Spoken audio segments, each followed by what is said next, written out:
ഒരു നൂറ്റാണ്ടിലധികം മൂന്നാറിന്റെ പാതയോരങ്ങളെ നീലപ്പൂക്കളാൽ അലങ്കരിച്ചിരുന്ന ജക്രാന്ത മരങ്ങൾ പലതും ഓർമ്മയാകുന്നു. കൊച്ചി ധനുഷ്കോടി ദേശീയപാത വികസനത്തിന് വീതികൂട്ടൽ പണികൾ ഊർജിതമായതോടെയാണ് 2-ാം മൈൽ മുതൽ മൂന്നാർ വരെയുള്ള പാതയോരത്തെ നീലവാഗമരങ്ങൾ പലതും മുറിച്ചു നീക്കാൻ തുടങ്ങിയത്. നീലവാഗകൾ മുറിച്ചു നീക്കപ്പെടുന്നതോടെ ഈ പ്രദേശത്തെ നീലവസന്തത്തിന്റെ ഭംഗിയും ഇല്ലാതാകും.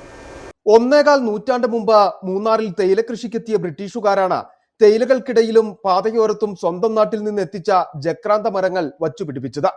തണലിനും അലങ്കാരത്തിനുമായി വെച്ചുപിടിപ്പിച്ച ഇവയിൽ കൂടുതലും സംരക്ഷണമില്ലാത്തതിനാൽ നശിച്ചു പോയിരുന്നു. 2-ാം മൈൽ മുതൽ ഹെഡ്വർക്സ് ഡാം വരെയുള്ള മൂന്നാർ മറയൂർ റൂട്ടിലാണ് കുറച്ചു മരങ്ങൾ അവശേഷിക്കുന്നത്. ഇതിൽ 2-ാം മൈൽ മുതൽ ഹെഡ്വർക്സ് വരെയുള്ള ഭാഗത്തെ മരങ്ങളാണ് മുറിച്ചു മാറ്റുന്നത്. ഡിസംബറിൽ ഇലകൾ പൊഴിയുന്ന മരങ്ങളിൽ ഫെബ്രുവരി അവസാനം മുതൽ പൂവിടാൻ തുടങ്ങും.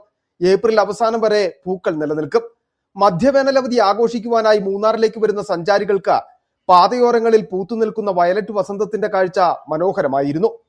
പരീക്ഷാകാലത്ത് പൂക്കുന്നതിനാൽ പ്രദേശവാസികൾ പരീക്ഷാ മരമെന്നാണ് ഇതിനെ വിളിക്കുന്നത്. വയലറ്റ് പാനിക് എന്ന പേരിലും ഈ മരം അറിയപ്പെടുന്നുണ്ട്. ജക്രാന്ത ഉൾപ്പെടെയുള്ള മൂന്നാറിലെ അപൂർവ മരങ്ങളുടെ വിത്തുകൾ ശേഖരിച്ച പുതിയ തലമുറ മരങ്ങളെ സൃഷ്ടിക്കാൻ മേഖലയിലെ പരിസ്ഥിതി പ്രവർത്തകർ ശ്രമിക്കാത്തതിനെതിരെയും വിമർശനമുയരുന്നു. City vision, Munnar.